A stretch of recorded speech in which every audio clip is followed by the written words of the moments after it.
Hey, do you have an idea for a podcast but don't know where to start? Or do you have an already existing podcast that you want to take to the next level? Well, check out WeKnowPodcasting.com. From concept development to theme music to editing to logos, WeKnowPodcasting.com is a one-stop shop for all things pod. Don't hesitate to hit us up. We're very nice.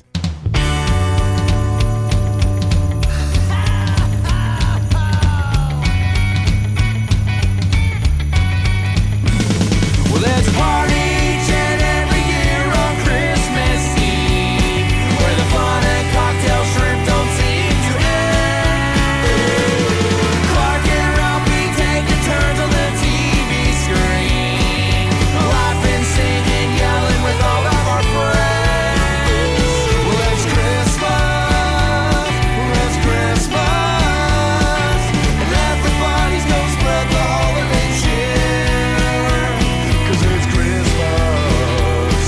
Whoa, oh, it's the best time of the year. Let's do fake reindeer. Hey, Dylan.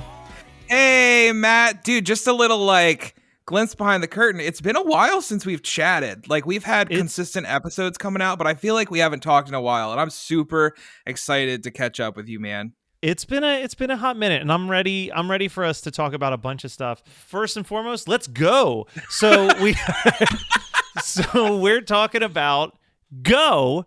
One of the movies that I would say always around Christmas time, you get those films that are like, it's not really a Christmas movie, but this is blank is my favorite Christmas movie. And obviously Die Hard is the most popular film in that category. But I feel like Go is one of those movies that gets overlooked a lot. And I actually would argue that it's more Christmassy than Die Hard actually is. I don't know, man. I don't know. I know the stereotypical thing is I'm going to come on here and hate on this movie. I fucking love this movie. This movie rules. So I just want everyone to know that Matt and I we are the same on our love for this movie. I told him, and he could pull up the text message, that if I had seen this movie during my, the thing that all of us geeks go through high school, where we're like, Fight Club's the best movie in the world, and Boondock Saints is amazing. If I would have seen this movie during that would have been lumped in there as well. I would have been like, this is some Tarantino shit. This fucking rules. So this movie is awesome. That being said, Christmas, Timothy Oliphant wears the Santa hat.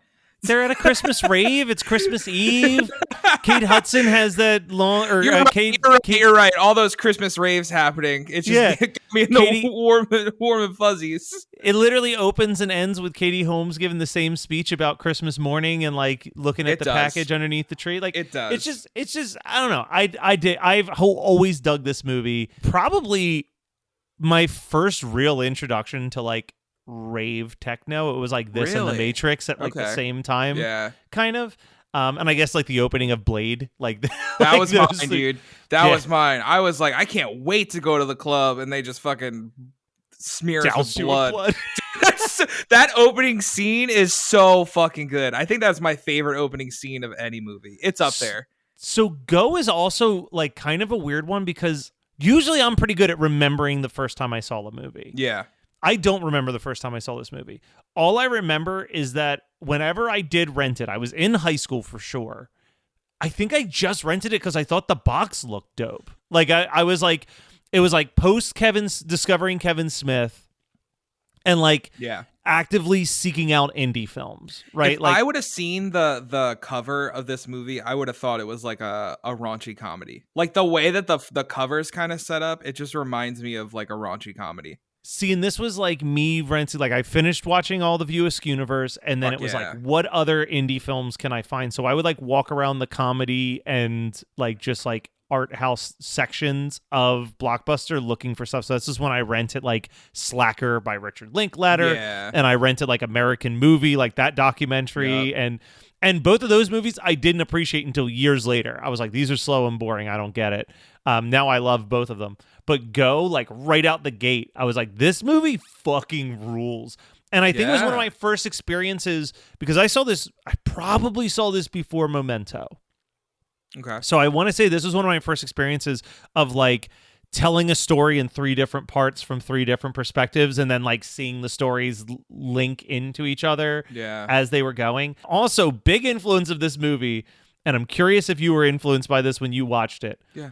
But my entire life since I've watched Go, I have wanted to decorate my car the way that car is decorated at Christmas time with the tinsel all over. I've done the tinsel before. I've done the tinsel around like the windows. Yeah. But like having the active Christmas lights inside the car, I was like, God, that looks so fucking dope. Funny enough, I didn't do it for Christmas. I have done it for Halloween though. Like I've got severed like Jason and Freddy heads that I used to hang in my mirrors and stuff on Halloween, and I would put spider lights, like they were little tiny like LED lights, but they were shaped like spiders inside of my vehicle and stuff. I never did it for Christmas, but I did do it for Halloween. I think my biggest issue is when Christmas finally rolls around, I just decorated for Halloween. I'm like, fuck, I don't feel like decorating all this shit again. So like it sucks because I love Christmas decorations, but the act of like doing it is just doing anything, man. I don't know.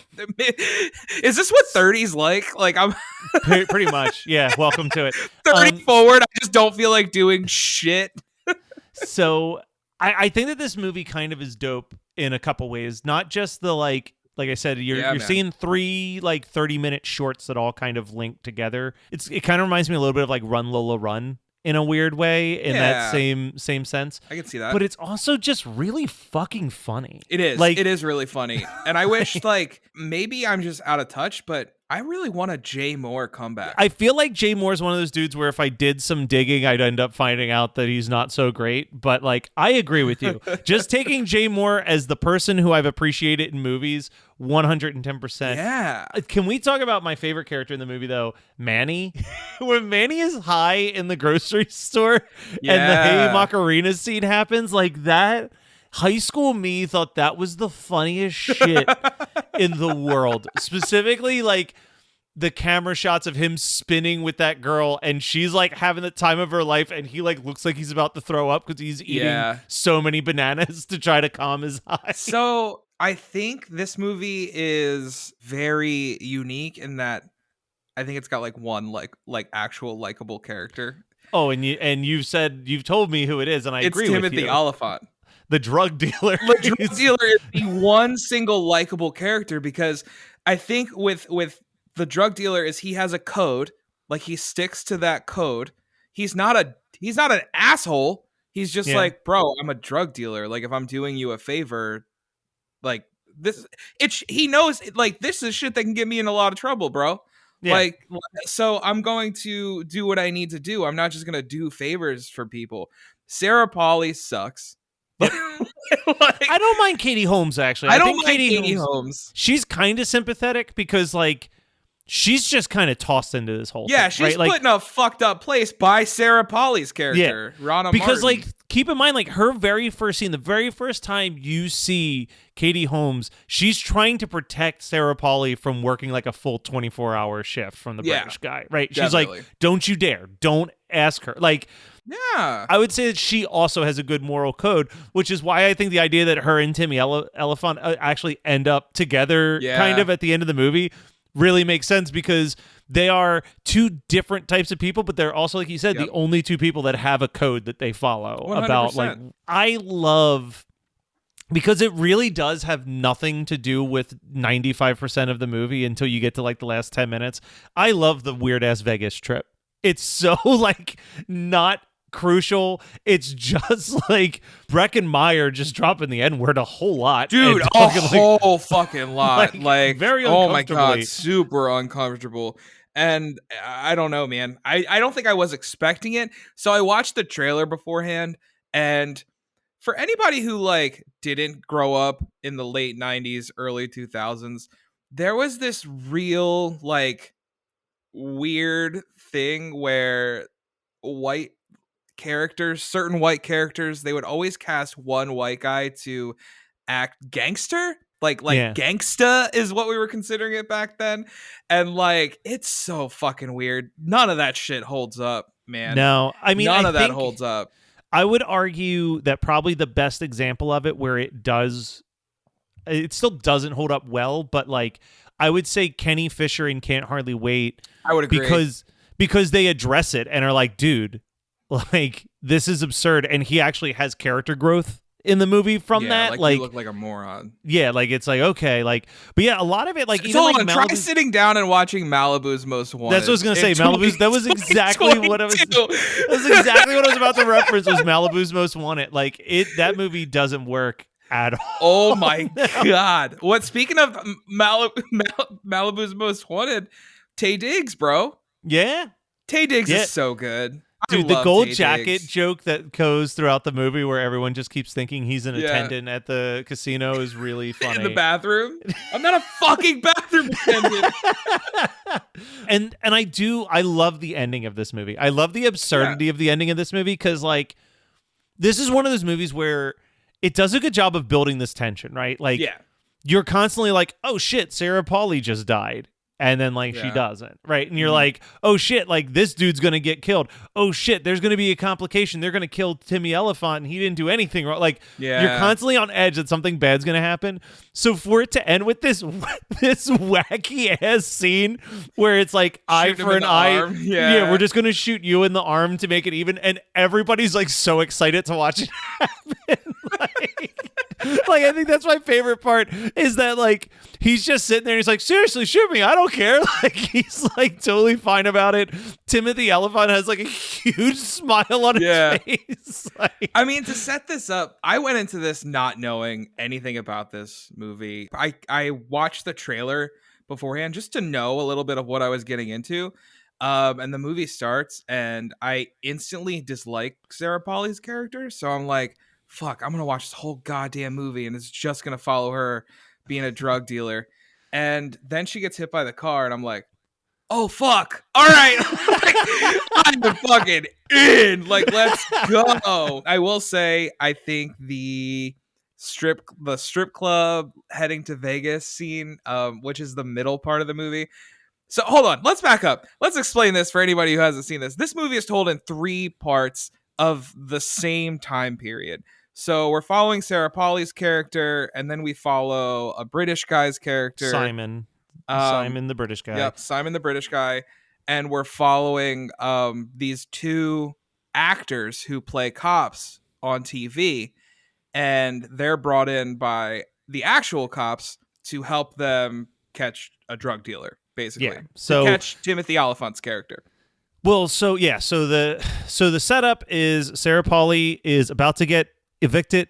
Yeah. So she's trying to raise $400 so that she can cover her rent for that month. Yeah. And in doing so, she's basically just working 24 hours in the grocery store. She's about to leave, and the British character Simon's like, "Hey, my friends are taking me to Vegas. Would you be willing to work my shift?" And she agrees. Yep. Because the British guy isn't there, the 2 actors come in and are asking for the British guy because he's their hookup for drugs. He's like the plug. Yeah. Yeah, and since he's not there, they're like, you seem resourceful. Could you get us some drugs? So she decides to, one time only, go over Simon's head, go over his helmet, as Spaceballs would say, and go straight to his drug dealer, played by Timothy Elephant, to buy the drugs because she'll get the money that she needs to cover everything. In doing so, Timothy Elephant gives her a lot of really important information because she asks for like a very specific amount of ecstasy that like takes it from like one type of felony to a much higher type of felony. 20 hits. Yeah, 20 hits. Yeah. And he's like, that's like the exact number a cop would ask for. And like makes her strip to prove that she has no wire on her. Whatever. She takes the drugs, goes to the house, and immediately is suspicious that this is a drugs thing. Setup. Yeah. So she, in a panic, empties out all of these drugs into the toilet, not knowing that her friend Manny has already stolen 2 and taken them. Yes. Now she's in a situation where she's like, I've got to give drugs back to Timothy Elephant. Need to bring drugs, or I think it was $400. $400 back to him. Elephant. So she comes up with this plan to go into the grocery store where they work and take all of the prescription drugs off of the counters from the back and try to find the one that most closely resembles the to return to Timothy Elephant. Yep. Circles are ovals. Were they circles or ovals? But she decides that she can make back her money anyway. Yep. By selling what is essentially just like Advil and Tylenol to these kids at the rave. I love that scene where they're all so like, good. I'm so feeling so fucked up, man. Yeah. So that's her This is little good subplot. And Timothy Oliphant realizes that he's been tricked, goes with gun in hand to handle the situation at the rave. And while he's chasing down Sarah, she gets hit by a car. And then suddenly we jump to Simon going to Las Vegas. Yes, Simon in the like- trunk of a car. And I think they set it up to look like he's in the trunk of that car. And then it's revealed that he is actually on his way to Las Vegas. And then the rest of it, if you haven't seen it, you guys need to watch it because this movie fucking rules.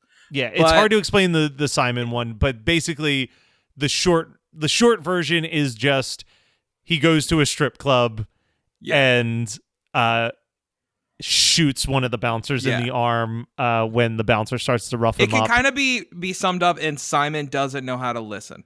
No, Simon does not know what the fuck he's doing and fucks up everything constantly. Yeah, 100%. But he does get to have sex with 2 girls, which is insane to me. Unbelievable. Won't accept that as fact. No, it's insane that people have sex with 2 girls, or insane that Simon had Simon sex with 2 specifically. girls? Okay, all right. I was like, are we getting like a deeper insight into Matt Kelly on this podcast again? No, I produce enough podcasts for porn stars to realize that people do in fact have sex with 2 girls, but like sometimes. But Matt's like, does not compute. No, it doesn't make sense. But like, it doesn't make sense to any of his friends either when they're like driving back to Los Angeles. They're like, wait, well, he 2 sets girls? the fucking hotel room on fire. Yeah, the Simon segment is just like just a wacky constant escalation. Constant for sure. escalation. So that's the Simon side of the story. Then we jump into the 2 actors who you realize had been caught with drugs. The police explain that Which it's like is one of my favorite segments. Oh, it's so good. I fucking love this segment. Them explaining like, you know, we're not going to ruin this girl's life. We're going to catch this girl and she's going to lead us to the next guy. And then that guy's got like, but regardless, she bounces, but the cop won't let Jay Moore and the guy from Party of 5. I can't remember his name. Scott Wolf. Is it Scott Wolf? Scott Wolf. Yeah. He won't let them leave his house because a lot of weird shit. Just watch it. It's hilarious. But essentially it all comes down to They want him to pyramid sell. scheme. Yeah, pyramid scheme. They decide, hey, let's go check out this party that we've heard so much about. And while driving and having an argument, they hit Sarah Paul. Yeah, and then we're kind of brought back to like modern time, like what's happening, or present time, and what's going to happen moving forward. And it's a great flick. We just brought that all up and not one mention of Christmas. Nope. Well, no, I do want to call Christmas out. time. I do want to call out. I love the visual of the giant rave Santa Claus inside of the rave. Yes. Like- So once COVID's really gone, Yeah. if COVID ever does go away, we're gonna have a giant Santa rave. Christmas 365 presents like Santa dance off, and we're gonna have a huge fucking Christmas rave with that blow up Santa, and we'll give out fake X pills. Yeah, we'll just give people Advil. Exactly. Who wants some Advil? Who wants it's some Advil? Sugar But coated. we're gonna tell you that it's Advil. Because we're not going to jail for this shit. No. Can we talk about the unsung hero of independent cinema at this time? James Duvall. Yes. That motherfucker pops up in everything around this time period. You got this, SLC Punk, Donnie Darko. Like, this motherfucker is in everything. And honestly, usually does nothing in any of them. Yeah, he's just kind of there. I want to talk about the amount of cameos that are in this movie as well. Yeah. But before they were famous cameos. Yeah. Not sure if you knew who directed this. This was Doug Liman. So this was his follow-up to Swingers. Okay. So you can kind of see a little bit of that visual style. So we've got a bunch of random people popping in here, including the cop that we were talking about is William Finchner, I think it's pronounced. You've definitely seen him in a bunch of stuff. He kind of reminds me of like a drugged up Gary Cole. Like if I was, I can like, see that. If Gary Cole, who does play the villain a lot, but if Gary Cole exclusively played villains, you would have this actor. But the two big ones of the before they were famous is his wife in the movie, played by Jane Krakowski from like 30 Rock and Kimmy Schmidt and stuff. But did you also catch in a very small cameo Melissa McCarthy? Melissa McCarthy. It's funny enough, I was watching it on my computer while doing dishes, like with my headphones in, and I was like, "Babe, come here." I was like, "Look who that is." And like her part is so funny to me because the premise is that these two actors are also lovers. Yes. And they're having a fight because they're both cheating on each other. Yep. But they find out that they've been cheating on the same each guy. Other with the same guy. Yep. Who's the hairstylist. So they go to his house and it's his sister who answers the door. Yeah. And she's like, "Oh my God." She's like so excited, and then she looks at him and Wait, she do goes, you guys know? "Do you guys know?" And they say, "Yeah," and she goes, "Ooh, there was one time it was so close, it was so exciting." like so good. It was so. I was like, that is so fucking funny because that's how the reality would be. The sister or whoever, the roommate, whoever would know what was going on. Yep. And they would be the one that sees the two of them and just be like, "Oh shit, I knew it was going to happen eventually." Katie Holmes, I really do love in this, but I agree with you. Timothy Olyphant is the standout of the movie. Soundtrack is fucking fantastic. Oh, yeah. I bought the soundtrack. This is where we first heard the song New. Like it was on this soundtrack before Return of Saturn came out the following year. So that was like the promotional single for the back when like movie soundtracks had singles to promote them. So we don't really good. get that as much anymore. I know. Len, Steal My Sunshine. This was like the big promotion for that as well. And then the famous like banger. The remix of Magic Carpet Ride was first done for this. And then there's I have the soundtrack. It's filled with some bangers. There's a Simpsons episode that is based on the movie. I heard that. I saw that afterwards. Trilogy of Error. Are you familiar with the episode? Vaguely. I always thought that it was a Run Lola Run parody. Okay. But I can see how it's kind of both. So it does tell so it's basically the combination of Homer cuts off his thumb and is trying to get to the hospital. Lisa's trying to get to her science fair in time where she's built a robot that will correct any grammatical errors that people say. And then Bart accidentally runs into like an illegal fireworks scheme that ends up connecting everything together, like with Bart's part of the story. You know, it's tied to Go, so we can do it as a Christmas 365 episode. Exactly. Yeah, fuck you, bro. You totally can. I would argue that we talked about more Christmas shit on the Scream episode than we have today. So fuck you. All right, so here's the thing. This is coming out in March. And to go to another Simpsons quote, it's been some lousy ass March weather so far this March. Dude. Yesterday or 2 days ago, what? It was like 60, 70 degrees. And yesterday now it's it was snow on the snowing. ground and fucking freezing. Dude, I don't like this. Absolutely insane. And tomorrow it's going back to 60.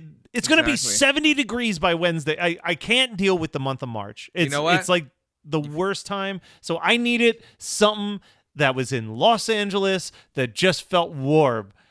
So I went with Go. Do you guys feel that Halloween air? No, it's let's coming. not listen. It's coming. Halloween's on its way. Look, I am the biggest fan of fall on the fucking planet, but like I want my spring too. Like give me a little bit of that spring. Once the spring is over and I'm sweating my balls off in a pool, yeah, I'm ready for that Halloween weather. Ready for that Halloween weather, bro. Ready for that Halloween weather. That Halloween weather hasn't fucking left yet. So dude, bullshit. It's fucking snow, dude. I hate snow. I hate it so much. As fans of Christmas, we really should like honestly at least tolerate snow. I fucking hate snow. I have the one benefit over you, which is that I have the HOA that takes care of all the shoveling and stuff for me. So I do have the benefit of like, it's snowing. Let me open up the curtains to my deck and just stare at it fall while I drink my peppermint tea and know that I don't have to deal with it. That's pretty sweet. But I just don't like it being that fucking cold outside. Yeah, for real. Like, and I've argued I'll take the cold over the heat because it's easier for me to throw on extra layers and warm up in the cold than it is for me to continually take off things until I feel cool in the summer. Yeah, I'm for that. I would I'd much rather it be 60 all the time. I would much rather be bundled up in my house with as many layers as possible than sitting on my couch butt booty naked and still sweating my ass just off. in your boxers fanning yourself. Dude, boxers gone too, bro, and you're just sitting there, sweat pouring still. Oh God. And those like kind of sort of vinyl couches where you're just like, everything. Oh, it's so bad. Dude, it sucks, man. And then the air kicks on and you're like, there goes $100. There goes $200. It's almost spring, Dylan. It's almost spring, dude. Whoa, now we won't stop till the big ball drops on New Year's. Have a happy holly, have a great holly, have a merry happy holiday.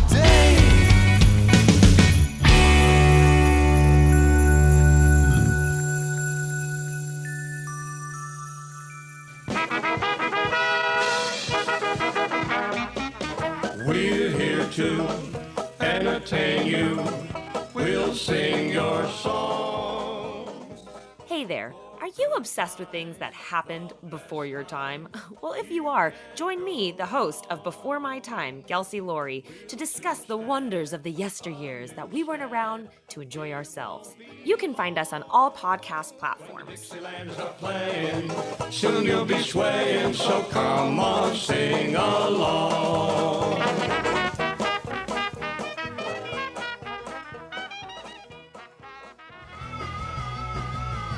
You're listening to the Geekscape Network.